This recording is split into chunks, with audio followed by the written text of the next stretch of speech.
Salve, salve, Rádio TV no ar, programa Uniroça número 2.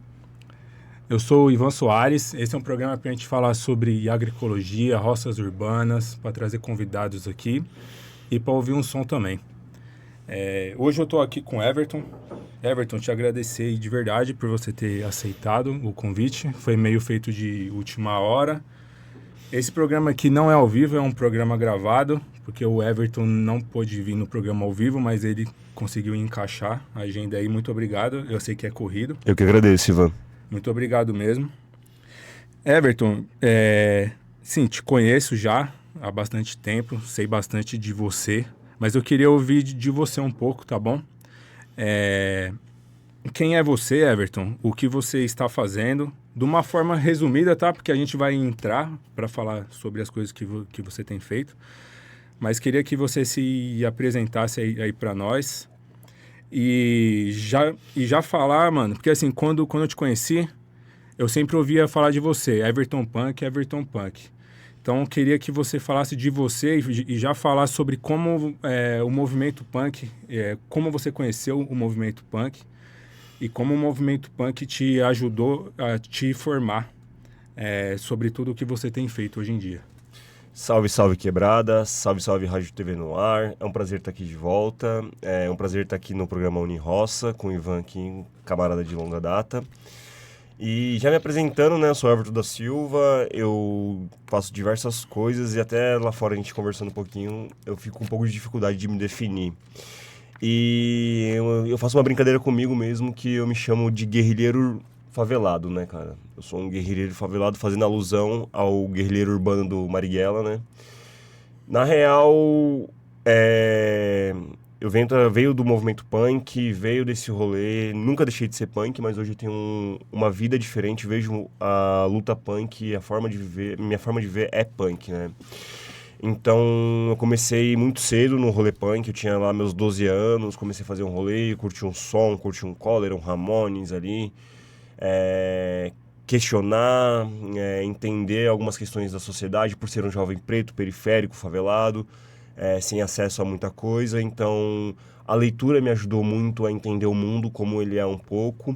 E o movimento punk, através da cultura punk, da contracultura, né? Através da música, através dos eventos, através dos festivais, da vestimenta, né? Do visual, ele me trouxe um olhar diferente sobre a sociedade, do qual tudo que a gente está vivendo, vamos dizer assim, que muita coisa que a gente vive, ou se não tudo, tá errado.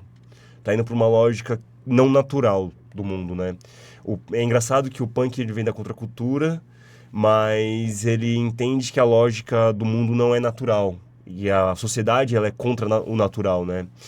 Então isso me ajudou muito a me formar o meu caráter, formar os meus posicionamentos, me instigou a ler, a estudar, a aprender mais. Óbvio que também tem o outro lado do movimento punk, que é o lado das gangues, das brigas, o lado do que não é tão legal assim, mas que de uma forma é legal também porque faz a gente entender muita coisa. Faz entender como que a sociedade é dividida por mínimos detalhes, né? Então por mínimos detalhes se formava uma gangue. E aí ela, por mínimos detalhes, tinha rixa com outra gangue. E aí, fora tudo isso, dentro do próprio movimento punk, tem a treta com os nazistas, com os skinheads, que são ideologias opostas.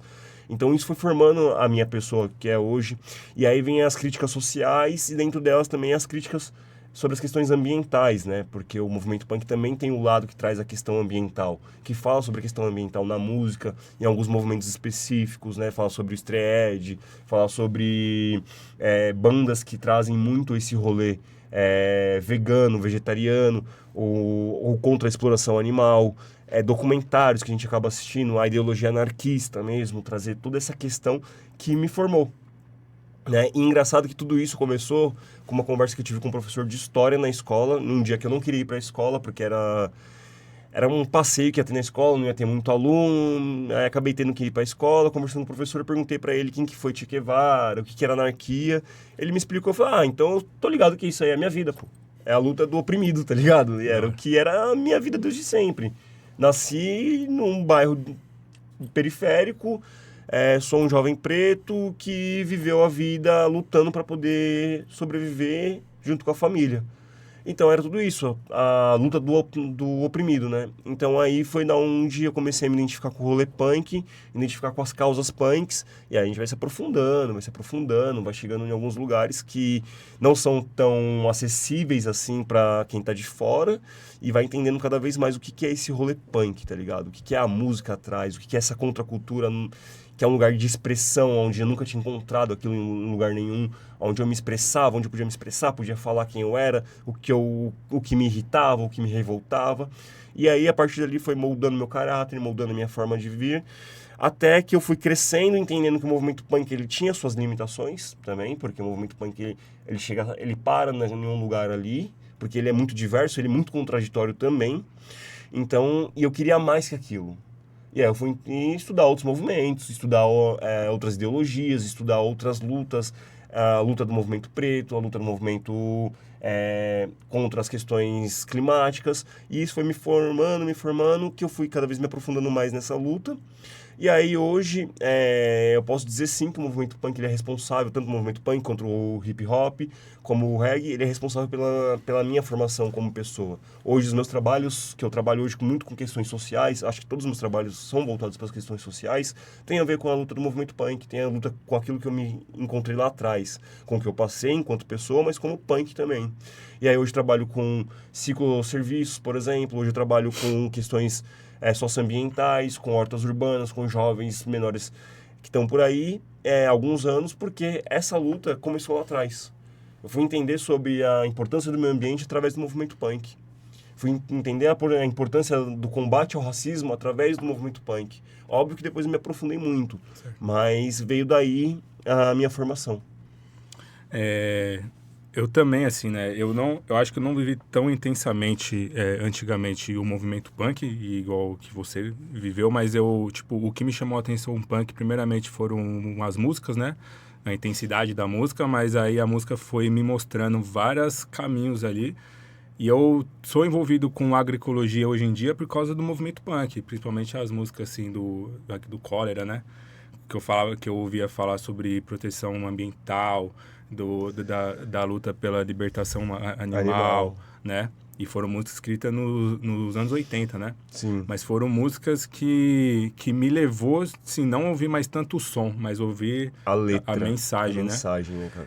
E assim, a gente tá nesse formato aqui que é uma rádio, é TV e rádio, né? E é uma rádio independente. E eu sempre ouvi rádio. Eu sou de uma época que a gente ouvia a rádio. Aquela rádio de colocar de assim, sintonizar mesmo, assim, né? na frequência, né? Essa aqui não é uma rádio dessas, já é num outro formato, né? Que você pode acessar no YouTube e tal. Né? A rádio ali, quando você ouve um programa, ouviu, né? Aqui a diferença é que fica ali gravado. Mas eu acho que a rádio independente é um negócio que é punk pra caramba também, né? Ainda mais esse formato, independente, que você não tem amarra com nenhuma com jabá, nada. com empresa, com político. Eu acho que é um formato bem punk também, né? Pelo que eu entendo de punk. Eu acho que é isso. Eu acho que as rádios em si, a comunicação em si, né? Ela tem esse lugar da independência, dos comunicadores independentes, dos veículos independentes. Ela vem sim com essa essência também, porque o punk bebe disso, das rádios piratas, porque não tocava punk rock nas rádios. No máximo tocava um Ramones e uma rádio de rock and roll, mas ali, sabe? Tipo, muito escondidinho, um The Clash. Mas não tocava o punk rock mesmo. Aquele punk que toca na ferida mesmo. Na né? ferida, saca? Não tocava o punk rock brasileiro nacional, que só fala sobre as questões nacionais, as questões daqui, da nossa periferia, do nosso território. Então, a comunicação em si, hoje eu também estou estudando jornalismo, através dos fanzines, por exemplo, que eu escrevia na época do rolê. A fanzine, mano. Fanzine era uma puta forma de... Desculpa o palavrão. Era uma forma de a gente se expressar e falar do nosso bairro, falar do nosso movimento, da nossa gangue, do nosso grupinho. E eu acho que é um formato que não é antigo, mano. Ele poderia ser atual também. Atualizado. Ainda existe, mas não é igual antigamente. Que fanzine era uma forma, de fato, de se comunicar quando não tinha internet pra... porque hoje tem exatamente dia, isso. Né? Hoje tem a internet, tem as redes sociais. Então, o que era colocado nos fanzines, hoje é colocado no Facebook, hoje é colocado no Instagram, hoje é colocado... Mas a essência é aquela da contracultura, que você escrever à mão, mesmo, faça você mesmo. Você escrever à mão, xerocar e sair distribuindo, cara. Aquilo era a coisa mais gostosa. Os fly de som, velho. Eu tinha uma parede que ela era forrada de fly de som, assim, tá ligado? Que, tipo, fui em vários flies. E, tipo, você olhar aquilo ali, a comunicação visual que aquilo trazia era um negócio de outro mundo, tá ligado? Era um negócio, tipo, que hoje em dia a galera não consegue compreender. Era uma emoção que a gente passava através das nossas vestimentas. Era uma questão estética também, Estética, né? sabe? Um questionamento à estética das coisas. Sim. Aquele fanzine, né, com as letras de alguns recortes e tal, aquela estética ali que eu acho... O pichado também, pichado, sabe? as letras, As né? letras. Então, tanto que, aí falando um pouco sobre pichação, muitos dos pichadores que começaram em São Paulo, eles tiravam suas letras de capas de álbuns de rock and roll e punk rock. Até de metal, assim, Até né? de metal. Mas a letra, A em si, letra, nem tipo, tanto... O som também, né? Alguns até escutavam o som, porque a pichação, a galera da contracultura da pichação ali é mais o hip hop mesmo. Sim. Mas ali o letreiro dos caras via muito do rock and roll, velho. A pichação antiga, pelo que eu já vi em alguns vídeos, os caras ouviam bastante rock também. Bastante. As antigas, mas né, com o tempo foi se identificando mais com hip hop. Até pela cultura hip hop, né? Do grafite, então tem uma coisa ali mais próxima. O rock também foi mais ligado à elite, né? A classe média. Então, a classe média, isso é uma coisa que eu acho que... Não. Tentaram pintar o rock nacional como algo da classe média. Mas se a gente olhar a fundo, a gente vai ver que o rock está muito mais ligado às periferias do que à própria classe média. Porque ele é uma música de rebeldia. O rock and roll, ele nasce da rebeldia. Nos Estados Unidos ele nasce com uma mulher preta. Ele nasce através do blues. Ele nasce através de movimentos periféricos. No Brasil, ele tem o punk rock como uma vertente mais rebelde dele. Mas existiam outras bandas lá, tipo Gangue dos anos 90, Gangue 80. Enfim, tem uma infinidade de bandas que são da periferia, mas que não são vistas, saca? Aí, depois, nos anos 80 e 90, pintaram o rock com Legião Urbana, que é uma coisa mais aí classe média, com Titãs, outras coisas, para esconder a verdadeira essência do rock and roll. Pode crer. Da hora, Everton. Agora a gente vai ouvir um som aí. Depois a gente volta para trocar a ideia, tá? Aí a gente vai falar mais sobre o que você tem feito hoje em dia, que a gente tá falando bastante do passado, né? Como formou, da hora. Mas quero ouvir sobre o que você tem feito hoje em dia, pra gente usar o espaço pra gente divulgar também. Beleza, vamos que vamos. Mas vamos ouvir um som agora aí. Deixa a Terra em Paz, Cólera. Puta sonsaço.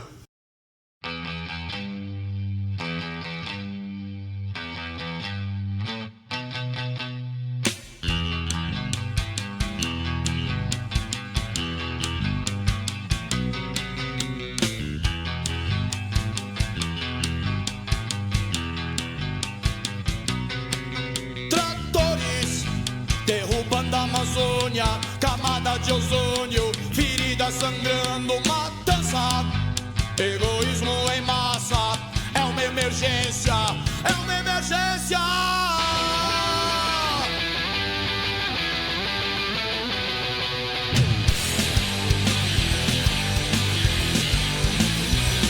A terra, bom lugar pra morar, tem muita mata, muita chuva e tem a esfera, só pra ver os leões, as aves, os peixes e os imensos vulcões. Bicho, gente, está doente, mata o mundo, mata a gente. Parem as guerras, deixem a terra em paz. Deixa a terra em paz. Deixa a terra em paz. A terra, universo plural, a biodiversa estrutura que gira, tem hora para nos clarear. Comida pra todos, é um enorme quintal. Bicho, gente, está doente, mata o mundo, mata a gente. Parem as guerras, deixem a terra em paz. Deixa a terra em paz. Deixa a terra em paz, em paz. Deixa a terra em paz. Deixa a terra em paz.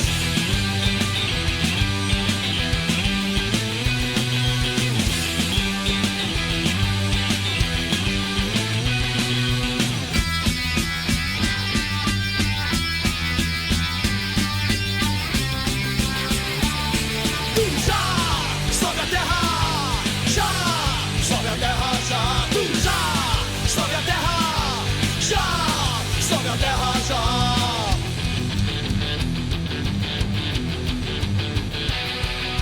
O planeta Azul sendo exterminado.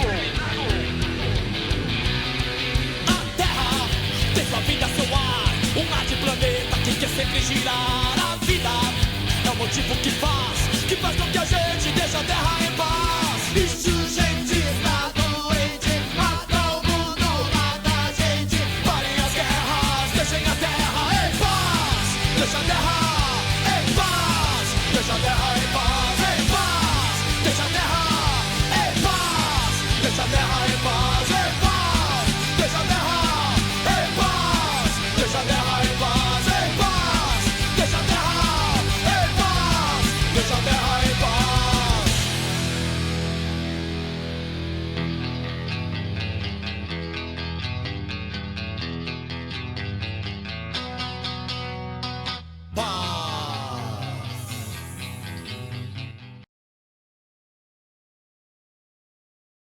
Bora. Pô.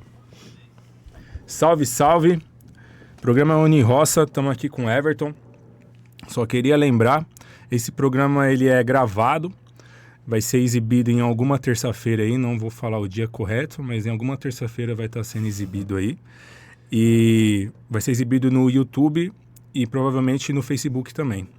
Então, você que está assistindo aí, quiser mandar um salve pro Everton também, a gente vai chegar nele. E a gente pode ler aqui no ar também. Falando nisso também, lembrar que esse é um programa independente, feito sem verba nenhuma. Então, caso você curta esse programa, você queira incentivar ou se tornar parceiro aí, pode entrar em contato com nós. Porque às vezes a gente quer que alguém venha para cá e a gente possa estar entrando aí com dinheiro de um Uber ou bancando uma alimentação, um negócio, boa. tá ligado? Uma coisa simples assim, se você curtir, e você pode entrar em contato com nós aí. Everton, agora a gente falou sobre o passado, né? Falou um pouco sobre o presente, mas a gente estava naquele momento mais passado do que trouxe a gente até aqui. Eu queria ouvir mais agora sobre o que você tem feito agora, tá? Principalmente sobre o Ciclolog. Eu sei que você faz outras coisas, mas vamos começar falando sobre o Ciclolog, que é um projeto que eu acompanho pelas redes. E eu quero que as pessoas conheçam também. Boa. Obrigado pela oportunidade, Ivan, de estar falando sobre. É importante estar divulgando nossos trabalhos. Até como você acabou de falar, né? A galera precisa chegar com parceria, porque é importante ter esses projetos de comunicação em territórios periféricos e é importante ter financiamento, parceiros, porque dá voz a pessoas e projetos que muitas vezes estão escondidos aí, né? E a Ciclolog é um trabalho, cara, que eu comecei em 2022. Na verdade, não foi eu que comecei a Ciclolog já existia antes de mim. Eu entrei para a Ciclolog em 2022. É um trabalho de ciclologística, né? O que é ciclologística? Geral já deve conhecer isso, só que não conhece por esse nome. Todo mundo que recebe algum tipo de produto em casa, através de uma bicicleta, tudo que tem a ver com entregas, deliveries, ou algum serviço que é feito por uma bicicleta, esse serviço é um serviço de ciclologística, seja ele de entrega, comunicação ou outros, né? No caso, a Ciclolog, ela nasceu na pandemia, né? É uma ideia da Malu, do Galpão ZL, que lá tem um ponto de leitura, um dos mais frequentados de São Paulo. Tem uma vasta quantidade de livros lá. E em 2020 veio a pandemia e todas as instituições tiveram que se fechar. Mas muita gente mandava mensagem para Malu no telefone dela.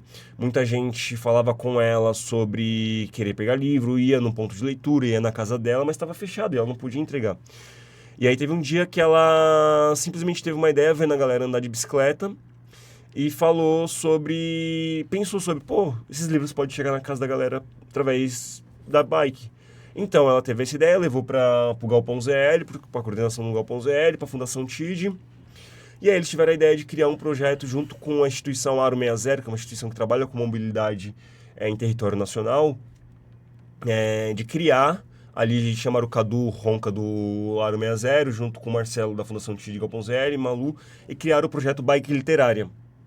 O Bike Literária simplesmente levava livros para as pessoas, criaram um cardápio digital de livros, e as pessoas, pelo WhatsApp, acessavam esse cardápio, e a pessoa pedia um livro.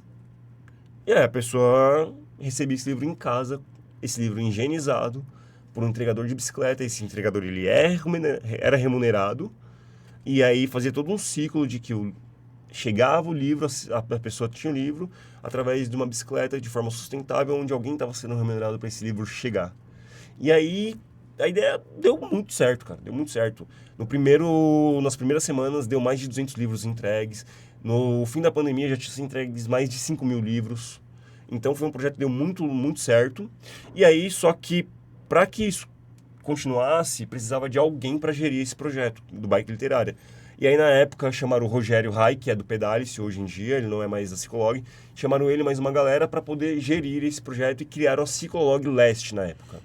Né? E aí começou a ter o Bike Literária, logo em seguida criaram o projeto Bike Som, que é esse trabalho de comunicação no território. E aí em 2002 eu chego já muito próximo da criação do Bike Som ali, eu já cheguei. E aí comecei a ser o ciclodivulgador, andava com a bike ali pelo território, e o Rogério estava de saída da Ciclolog. Logo em breve ele sairia da Ciclolog e precisava de alguém para coordenar a Ciclolog Leste, no caso na época era a Ciclolog Leste. E aí eu já tinha uma certa experiência com coordenação de projetos sociais, essas coisas, e eu me coloquei à disposição, me tornei coordenador da Ciclolog. E aí, uma das primeiras coisas que a gente conseguiu foi conquistar um edital, que foi o Vitec, que injetou uma grana na Ciclolog, fora as mentorias que a gente recebeu do edital. E aí a gente começou a crescer um pouco, se estabilizar em relação a equipamento, em relação à estrutura. E aí, como eu venho do rolê ambiental, da comunicação e também socioambiental, então eu comecei a trazer questionamentos sobre sustentabilidade em cima da bicicleta. Então a gente começou a pensar nos equipamentos, começou a pensar sobre a forma que as pessoas seriam remuneradas, começamos a pensar a quantidade de horas que as pessoas iriam trabalhar, de uma forma que isso fosse um ciclo sustentável, pensando na saúde e bem-estar das pessoas que estavam trabalhando, mas também nos impactos que a gente gera no território. Então a Ciclolog começou a se desenvolver mais, a gente criou mais um serviço que foi o Bike Horta, que é esse trabalho que a gente desenvolve com hortas urbanas e periféricas, que é tanto a entrega de produtos que as hortas produzem, quanto o recolhimento de resíduos orgânicos para poder levar para a composteira. E fora isso, começar a desenvolver mais esse trabalho de sustentabilidade em cima da bicicleta de forma real. Porque, como a gente conversou ali nos bastidores, né? Muitas vezes a galera acha que só por ser uma ferramenta, a bicicleta ser uma ferramenta ali autônoma, ela já é sustentável. E eu trago essa provocação, que não. Boa. A bicicleta ela não é uma ferramenta sustentável por si só. Quem a utiliza, a que torna sustentável. Por exemplo, a gente tem as Big Techs aí que utilizam a bicicleta. Que a galera faz ciclo-serviço. É sustentável o que aquela galera faz? Trabalhar por 5 conto por entrega pra pedalar pra caramba debaixo de chuva, com comida nas costas, sentindo o cheiro e tendo fome? Aquilo é sustentável? Não é, cara. Não é. Então, é pensar a quantidade de horas que as pessoas vão trabalhar, como essas pessoas vão trabalhar, qual é o equipamento que essas pessoas usam, que essa pessoa precisa descansar, ela precisa comer. Ela não pode ficar indo para extremos, por exemplo, sair daqui da Zona Leste para ir para o centro trabalhar. Ela precisa trabalhar perto de casa. Principalmente quando se trata de mulheres mães, por exemplo, que é o caso da Ciclolog. A gente tem a Gisele, que ela é mãe de 2 filhos, e ela precisa estar perto dos filhos dela. Então, ela precisa ter uma quantidade de horas que ela consiga tanto lidar com as questões da casa dela, quanto com o trampo dela, sem ser explorada. Tem que ter um lugar de descanso, mesmo entre o trampo dela, saca? E aí é isso. Então a gente pensa na Ciclolog como uma forma de disseminar informação. E aí também, tanto informação, comunicação, porque ela é uma rádio itinerante no território, como também levar essa questão da sustentabilidade real para as pessoas. Mano, eu gostei dessa expressão que você falou, é sustentabilidade real, né? Não é só sustentabilidade de levantar uma bandeirinha ali, né? Tipo, que nem você falou, a bicicleta em si não é sustentável, né? Depende do contexto social que você está inserindo ela. Essas empresas que você citou, e que todo mundo sabe que empresa é, né, mano? Não precisa falar, não tá pagando nada. Também, ela tem a bicicleta, mas não é nada sustentável, tá ligado? Sim. Então, eu acho muito da hora esse projeto aí nesse sentido, né, mano? Que é o que leva também, a gente conversou ali sobre a enxada, né, cara? A enxada é sustentável? Eu até falei sim, né? Aí você já... Que é isso, é o que a gente faz com a enxada que torna ela sustentável. Sim. Tem gente trabalhando na obra civil aí que tá trabalhando debaixo de sol, ganhando pouco, comendo mal. Muita gente em interiores aí em situação análoga à escravidão. Hoje em fazendas. Hoje em dia. Hoje. Não estamos falando... Do passado, tô falando agora. E aí a Ciclolog traz essa questão, né, cara? Que para além da questão da sustentabilidade através da bicicleta, a gente também tá no combate ao racismo ambiental. que a gente está disseminando informações no território sobre o que é racismo ambiental e como a mudança climática impacta mais a periferia do que qualquer outro lugar. A gente que sofre com enchente, a gente que sofre com desabamento, a gente que sofre com doenças, com a Covid-19, morreu-se 8 vezes mais pessoas aqui no território do que lá, do que nos centros mais urbanizados, nos lugares mais nobres, nas áreas nobres da cidade. Na dengue, na última crise de dengue que a gente teve, aqui São Miguel estava no topo dos lugares que mais estavam sofrendo com a dengue. Por quê? Porque aqui é onde tem esgoto a céu aberto, aqui é onde tem obras inacabadas, aqui é onde a saúde pública tem diversos problemas, diversos empecilhos para ter uma boa... para conseguir suprir as necessidades do território. Então, isso é um pouco do racismo ambiental que começa também com a especulação imobiliária. Porque ninguém quer morar em área que alaga, ninguém quer morar em área que tem deslizamento. Só que a especulação imobiliária empurra as pessoas, marginaliza as pessoas para as grandes periferias, para as margens dos rios, onde as pessoas não têm outra opção a não ser ocupar aquele lugar e viver ali. Porque ela não tem condição de pagar um aluguel em um lugar mais nobre. Ela não tem condição de comprar uma... Quem compra uma... Qual trabalhador hoje em dia que consegue comprar uma casa? É a armadilha, né? Você comprar uma casa hoje em dia é armadilha de banco, né? Tipo, você... Financiamento de carro. Não tem como. Mobilidade entra na questão do racismo ambiental. Porque a galera sai daqui 5 horas da manhã, pega um trem lotado, com uma galera lá que vai estar gente doente, vai estar gente estressada, vai estar amassando pessoas ali para trabalhar no centro, cara. A mobilidade também faz parte da sustentabilidade. Quando a gente fala que a galera da periferia, que é a grande maioria preta e pobre, sai daqui para ir trabalhar para os grandes centros, a gente também está falando sobre racismo ambiental. A gente também está falando sobre mobilidade, sobre saúde e bem-estar das pessoas. E isso tem a ver com o meio ambiente que a gente vive, que é um meio ambiente tóxico. Então a gente precisa começar a pensar sobre o racismo ambiental cada dia mais. Então é pensar sobre, por exemplo, os jovens hoje, por exemplo, também trabalho com jovens hoje que cumprem medida socioeducativa lá na Vila Maria. São jovens que são considerados menores infratores, que hoje estão lá tendo que cumprir as horas dele de serviço social. Eles não gostam de horta, cara. Lá eu trabalho com eles, sou educador ambiental com eles. Eles não gostam de mexer com a terra. Alguns até têm um pouquinho mais de apego, porque na família tinha, mas eles não querem estar ali de verdade. Só que eles estão ali obrigados. E aí como a gente faz aquilo ser sustentável? Assim, o que eu estou fazendo ali é uma redução de danos. Eu não estou falando que aquele moleque vai sair dali, vai sair um agroecologista, não vai sair um agente socioambiental. Ele vai ter 3 horas comigo ali durante a semana que a gente vai poder trabalhar com a horta, mostrar que a vida tem o seu lado um pouco mais leve e sustentável e acolher as questões dele. Porque quando a gente fala que a gente é educador socioambiental, o sócio vem antes do ambiental. Então, o social. Qual é a origem desses meninos? São de periferias, de favelas, são moleques pretos, pobres, que tiveram na vida deles só o que é à sua volta. Tiveram esgoto a céu aberto, tiveram drogas, tiveram crime, aonde tudo isso faz com que esses moleques enveredem para um lado um pouco mais violento. E é onde a gente trabalha com esses meninos essa ideia de que, existem várias possibilidades. A gente está aqui para reduzir danos, para acolher as suas questões e para trabalhar com a horta também, para vocês aprenderem também sobre um remédio natural, para vocês aprenderem que nem tudo é dinheiro, para vocês aprenderem que também existem formas de lidar com algumas questões da nossa vida que não necessariamente a gente precisa de questões financeiras, mas que trabalhar é importante. E eles estão lá cumprindo medida, mas que essa medida seja de uma forma sustentável. E que não seja de uma forma que eles se sintam agredidos ou violentados ou obrigados a estarem ali. Mas eles são muito cientes, assim, você vai conversar com os moleques, mas que é ciente do que eles fizeram, porque eles estão ali e o motivo que os fazem continuar. Então, às vezes eu escuto os moleques, professor, eu venho aqui porque você é da hora, porque não sei o quê. Porque é a forma que a gente trata eles, velho. Então, o social vem antes do ambiental. Eu acho da hora, mano, você falando sobre isso, me faz pensar bastante coisa. Não é a gente apresentar para eles o meio ambiente como algum produto que ele vá vender ou trabalhar com isso. Até pode ser que sim, né? Esperamos que sim. Porque gostaríamos que sim. É uma coisa que a gente acredita e uma forma dele gerar renda. E que aí você trabalha com isso. Sim, hoje em dia eu tenho uma parte da minha renda ligada a isso, né? Mas é acima de tudo, no contexto de educação, de reintegração dessas pessoas à sociedade, é usar o meio ambiente como uma ferramenta, né? É usar como uma ferramenta, apresentar uma nova perspectiva para eles que provavelmente nunca tiveram oportunidade de eles mexer com uma terra ou plantar alguma coisa. Você está ali trazendo uma vivência para ele que pode ser completamente Ou comer algo que transformadora. plantou. Comer algo que plantou, sim, na minha vida foi uma experiência que mudou a Mudou minha vida, a né? forma de pensar, né? Então eu também trabalho com educação em outros contextos, né?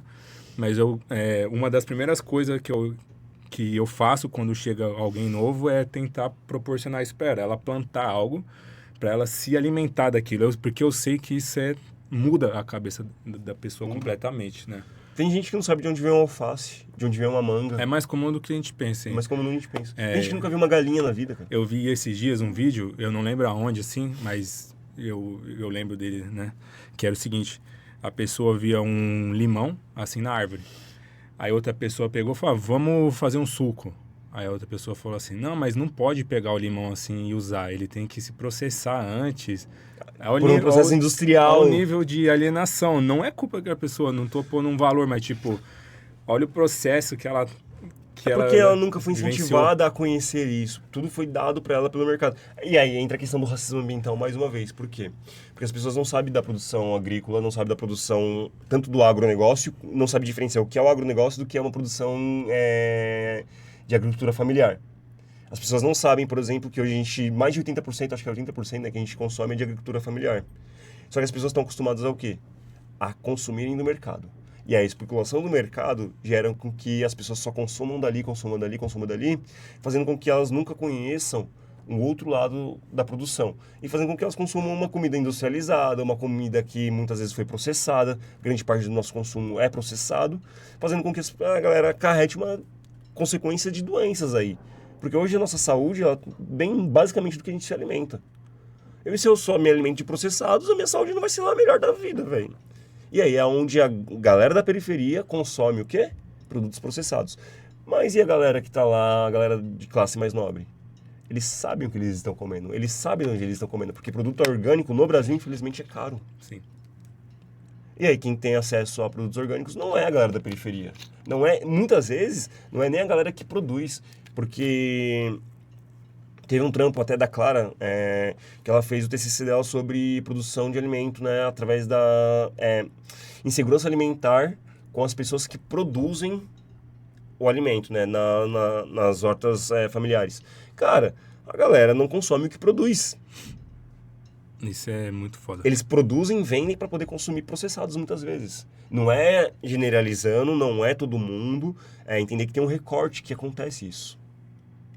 Então, é muito doido você parar para pensar que muitas vezes as pessoas que produzem não têm acesso ao que produz. E aí é onde a gente entra também numa questão sobre o racismo ambiental. A gente precisa ter acesso a comida orgânica e saudável. Só que quem tem esse acesso é quem tem dinheiro. E a gente que está na periferia, que está na base, que produz, a gente não tem acesso ao que a gente quer, a uma comida saudável. Por isso que os hospitais hoje estão lotados. Porque a gente não consegue ter uma vida saudável. O ar que a gente respira é extremamente poluído. O ano passado teve uma pesquisa mundial, qual que era o ar, acho que foi a ONU que fez essa pesquisa, que São Paulo ficou considerado o ar mais poluído do mundo. E aonde era o lugar, a região de São Paulo que estava mais poluída, era em Itaim Paulista, São Miguel. Ou seja, as periferias sempre estão sofrendo. A gente acabou de ter aí as enchentes aqui no território, tanto no La Pena como no Jardim Romano, como aqui no União de Vila Nova. E tivemos ali percas de muitas coisas, inclusive de vidas, que a gente vai falar daqui a pouco um pouquinho sobre. Eu acho que é isso, cara. Eu acho que a gente precisa... E aí, voltando à psicóloga que eu faço hoje, tanto na psicóloga como no educador ambiental, trazer um pouco dessa perspectiva, né? Que a gente precisa gerar renda, a gente precisa gerar consciência e precisa gerar impacto social. Então, o impacto ambiental, social e econômico tem que estar junto, que é o que faz a roda da sustentabilidade girar, velho. Não existe esse impacto ambiental, esse impacto sem um impacto também financeiro. Não adianta eu falar da Psicolog como um microempreendimento, um coletivo empresa que é sustentável, se não gera um impacto para as pessoas financeiro também. Porque são pessoas que precisam pagar contas, são pessoas que precisam comer. Mas a gente faz isso de forma sustentável, onde ninguém ganha mais que ninguém. Todo mundo ganha o justo pelo que entrega, pelo que é combinado, mas de uma forma sustentável, cara. Então a gente vai trabalhar de forma sustentável, a gente vai fazer serviço, também a contratação dos nossos serviços, a gente vai pensar se a gente vai ou não vai. Eu não vou trabalhar para uma empresa, para uma mineradora da vida que destrói o meio ambiente. Aí já não tem a ver com esse contexto de sustentabilidade que você está falando, né? Aí a roda dá né? uma travada, né? Não gira. Não gira, né, velho? Aí não vale. Então, aí não vale, né? Mano, só aproveitando que a gente voltou a falar sobre Ciclolog, queria que você passasse o arroba para as pessoas poderem seguir. Certo. Galera, quem quiser seguir a Ciclolog lá no Instagram é @Ciclolog, aquele tracinho chama underline, né? Então é @Ciclolog underline. Mas se colocar Ciclolog já aparece lá, a bicicletinha branca e verde lá é nossa. E as pessoas seguindo, elas podem estar assim fazendo algum serviço com vocês também, né? Pode contratar nosso serviço, pode chamar para também fazer parcerias, a gente está aberto. Óbvio, a gente é uma empresa, né, microempresa, a gente quer gerar impacto, mas também a gente também faz trabalho em parceria voluntário. A gente vai olhar muito bem para aquilo, porque né, a gente não pode sair por aí fazendo voluntário, porque a gente é pobre, periférico e estamos aí na luta. Mas se a gente puder apoiar, a gente apoia sim. Da hora. Então entre em contato com eles aí, que alguma coisa sai, né? Se tiver dentro do... Se a gente tiver ali nas nossas políticas, nas nossas visões e valores, né? Entre em contato. Eu curto pra caramba esse trabalho que vocês fazem.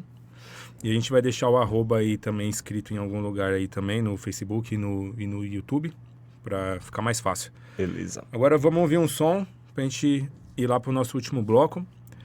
Essa música foi o Ayrton que escolheu, é Lucro, Baiana System.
Construções da minha praia, não consigo respirar. As meninas de mini saia não conseguem respirar. Especulação mobiliária e o petróleo em alto mar. Subiu o prédio, eu ouço vaiar. Eu faço figa pra essa vida tão sofrida terminar bem sucedida. Luz do sol é minha amiga, luz da lua é minha instiga. Me diga você, me diga o que é que sara a tua ferida. Me diga você, me diga. Lucro, máquina de louco. Você pra mim é lucro. Máquina de louco.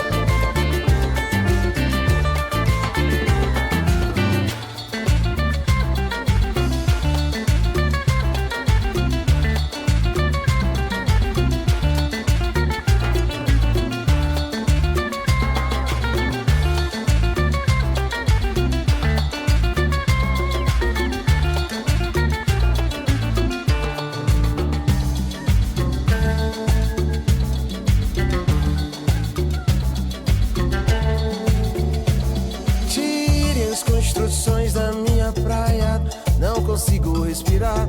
As meninas de mini saia, não consigo respirar. Especulação mobiliária e o petróleo em alto mar. Subiu o prédio, eu ouço vaiar. Eu faço figa pra essa vida tão sofrida terminar bem sucedida. Luz do sol é minha amiga, luz da lua é minha instiga. Me diga você, me diga o que é que sara a tua ferida. Me diga você, me diga. Lucro,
Salve, salve.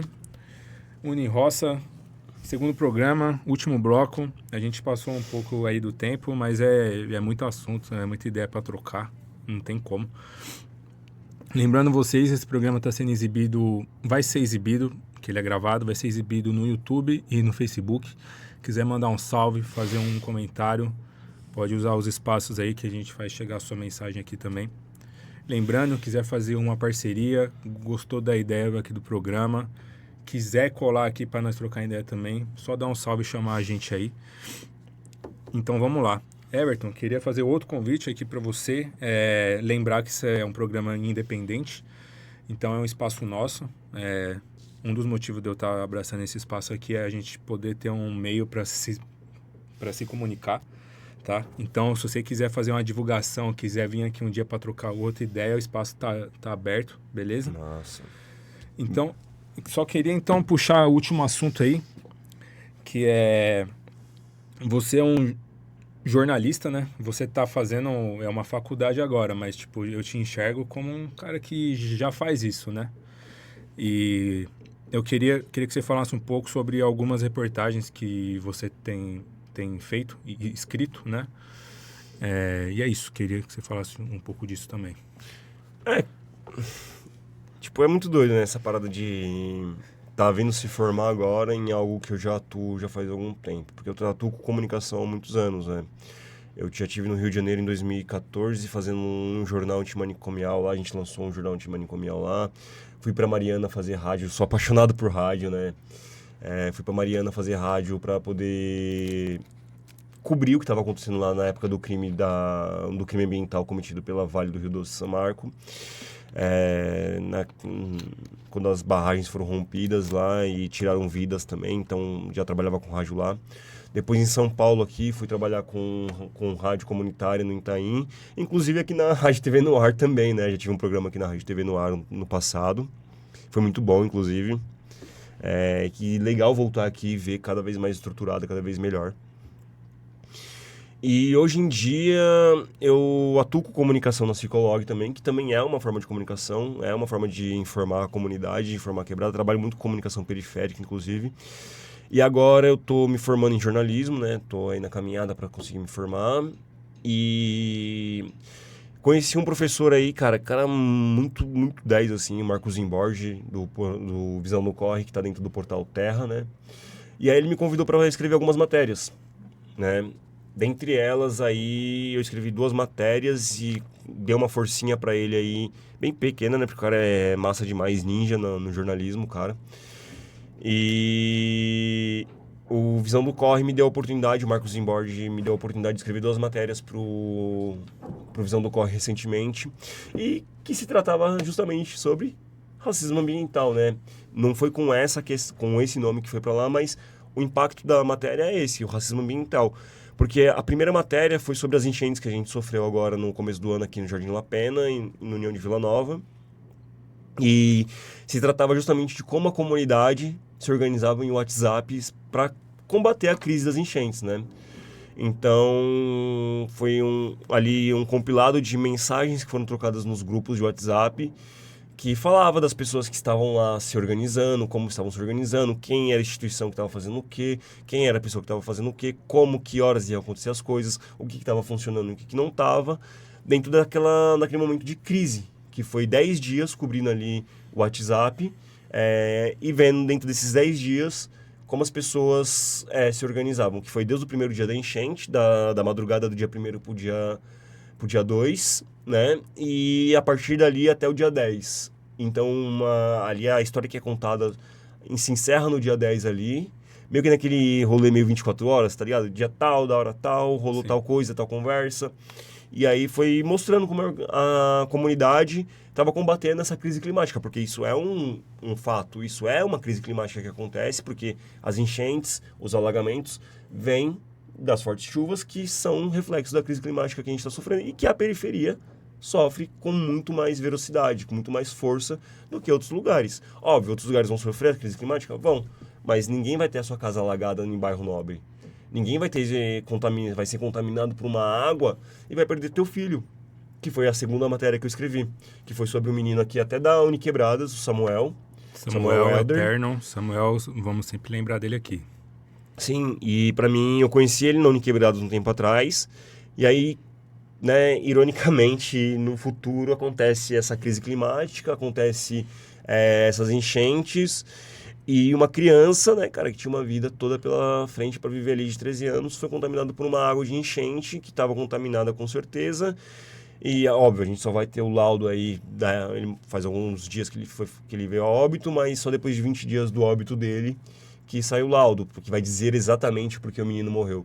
Que a gente tem muitas ideias, tem uma noção do que pode ter acontecido, mas sim, foi com a contaminação da água que veio das enchentes, de uma forte chuva, de uma cidade que não está preparada para enfrentar fortes chuvas, porque o poder público, em 2023, cortou gastos, gastou só 20% do que tinha que ser gasto com as contenções de enchente.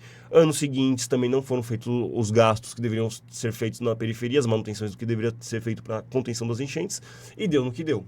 Sofremos uma das maiores enchentes nos últimos anos. Só que isso já é sistemático. A periferia não é olhada. A periferia não é vista como algo que precisa ser investido, que precisa ser transformado, que precisa ser melhorado. E muito do que acontece na periferia são as lutas do próprio povo periférico. São as lutas dos moradores, do território, que fazem com que as pessoas consigam ali se organizar um pouco para poder ter uma vida um pouco mais digna. E aí essa segunda matéria retrata justamente o velório do Samuel, a gente esteve lá junto, inclusive. Eu conversei com a família deles, né? E uma das coisas que mais me marcou foi a frase da avó do menino. Ela falou sobre que alguém ainda ia ter coragem de denunciar os maus tratos que os poderosos fazem com a gente. E eu acho que a comunicação, que as rádios independentes, que a comunicação independente tem esse dever.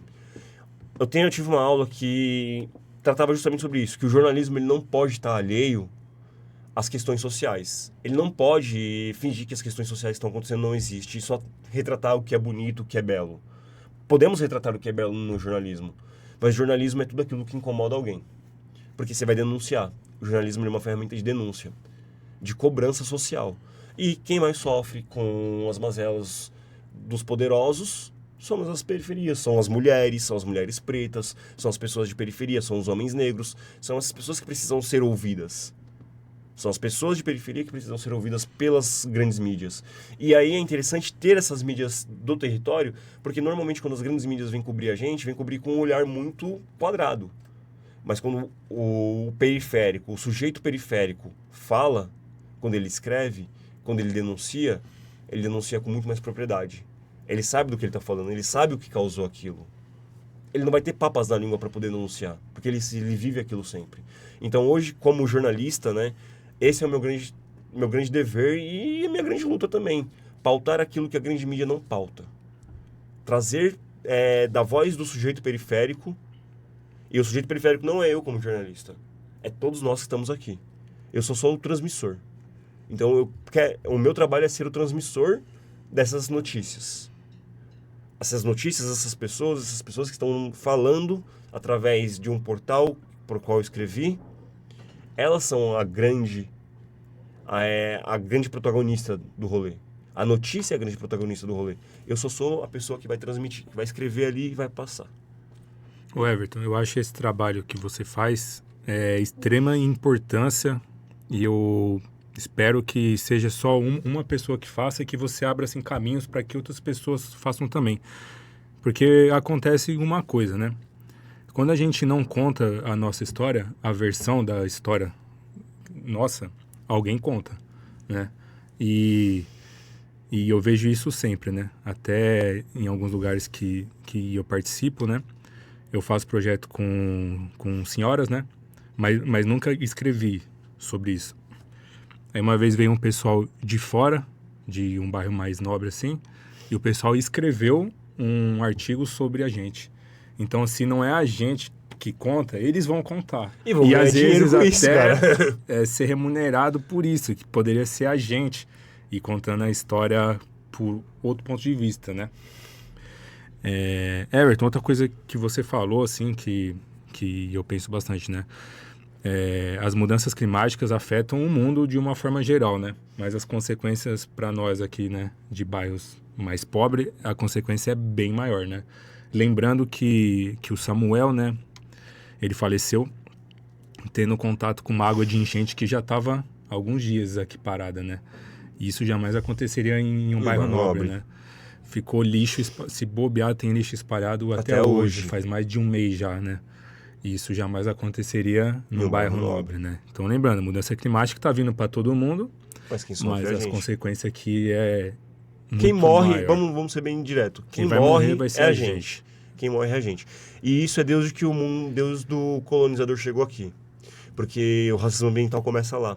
Começa quando o europeu sai da Europa para poder retirar recursos de outras terras, escravizar a mão de obra de outras terras e deixar doenças e lixo e rejeitos nesses lugares. É o que a mineração faz, cara. A mineração hoje, eu como educador ambiental, como alguém da pauta da questão ambiental, eu tenho horror à mineração, velho. Escavação de petróleo e mineração. Mas mineração é um negócio tão absurdo, mas tão absurdo, porque eu tive em Mariana, por exemplo. Eu fui fazer rádio em Mariana justamente para falar sobre a questão da barragem. E aí eu fui entender mais o que era mineração. Ele simplesmente é um parasita, cara. Que ele vai, suga tudo que tem de bom em um lugar, deixa devastado, espalha doença e violência e vai para outro lugar. Porque os índices de violência onde acontecem processos de mineração são alarmantes. Cresce o uso de drogas, a violência doméstica, o uso de bebida alcoólica. Enfim, é alarmante. E isso são dados, são pesquisas. Se a gente fizer uma pesquisa curta no Google, a gente vê o quanto é gritante, o quanto é violento o trabalho que as mineradoras realizam, sabe? O quanto é devastador. Então, eu acho que o racismo ambiental ele já começa lá atrás. Deus do colonizador resolveu sair de lá da Europa e vir colonizar outras terras, vir roubar mão de obra, escravizar corpos, vem roubar material, como é que a gente diz, cara? Até fugiu. Matéria-prima dos locais para poder construir um império, né? De onde eles realmente são. Porque foi assim que veio as grandes riquezas do mundo, né? Explorando outros lugares. Então, a gente combate o racismo ambiental, ele já começa lá atrás, né? Essa questão do racismo ambiental já é dita lá atrás. Literariamente, Maria Carolina de Jesus já diz isso no Quarto de Despejo, né? Que as grandes periferias são os grandes quartos de despejos das áreas nobres. Então, acho que tá aí um livro que eu indico para todo mundo, que é esse Diário da Maria Carolina de Jesus, para entender um pouquinho mais do que é o racismo ambiental. Que é uma obra primorosa lá atrás, escrita lá atrás, que retrata o que é hoje. E quem são os grandes combatentes da crise climática nos lugares periféricos? Que não são só as periferias urbanas, né? São as periferias nas roças, nas matas. São os indígenas, são os quilombolas, são os ribeirinhos que mais sofrem com a crise climática, são os que mais fazem. São os terreiros de candomblé, né? Que por história preservam a natureza, por essência preservam a natureza. Então são os mais marginalizados, os mais violentados, são aqueles que mais protegem a natureza das grandes corporações que geram a crise climática.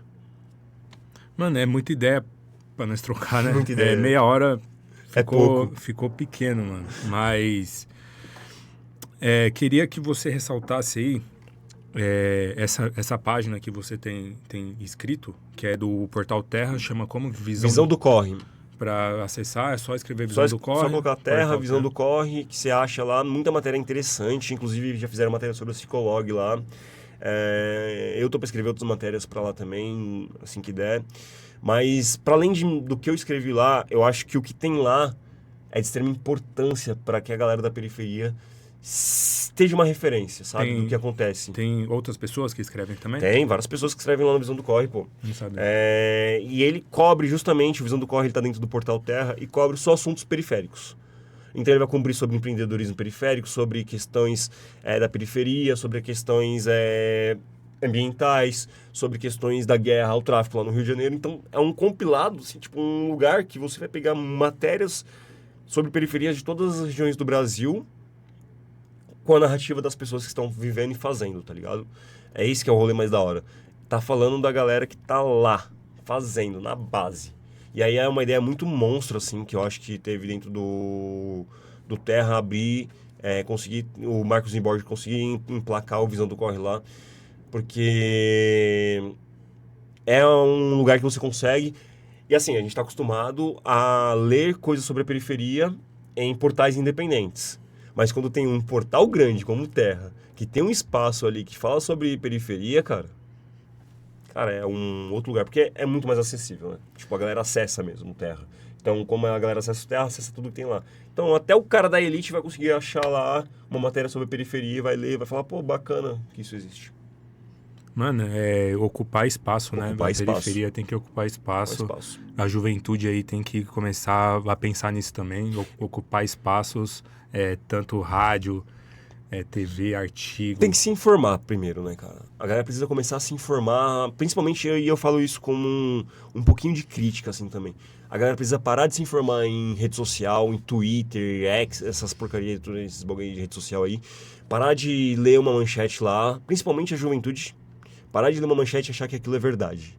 E começar a debater, fazer debates rasos sobre aquilo. A galera precisa se aprofundar. Precisa entender quem veio antes, entender o que foi feito até agora, para aí sim começar a entender o que a gente pode fazer para o futuro. Óbvio, tem uma galera da juventude que está engajada, que está fazendo. Aqui mesmo no NUA, na Uniquebradas, a gente entende isso. Mas tem muita gente ainda muito no lugar superficial que precisa se aprofundar. E não é só a galera também da juventude, não. É a galera mais velha também que precisa começar a respeitar a juventude que está vindo aí, que a galera está vindo forte.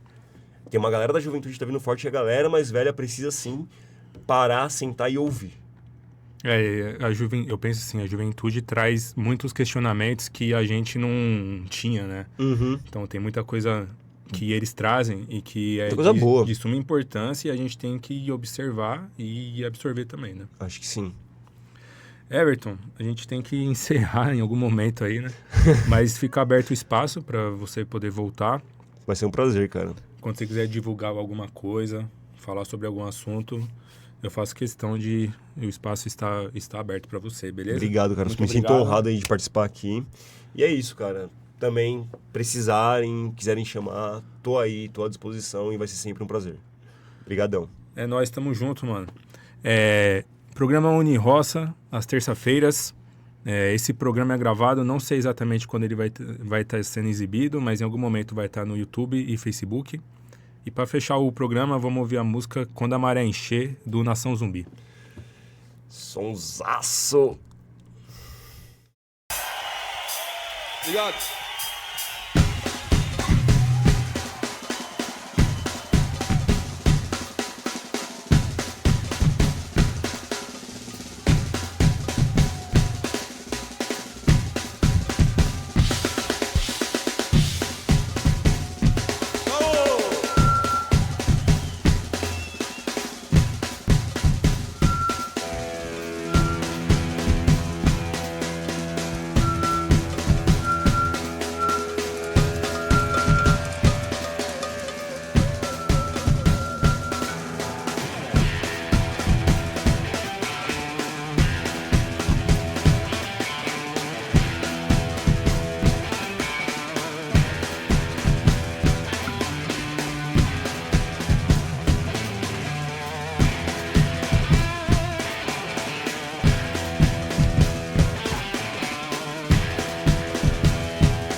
correr.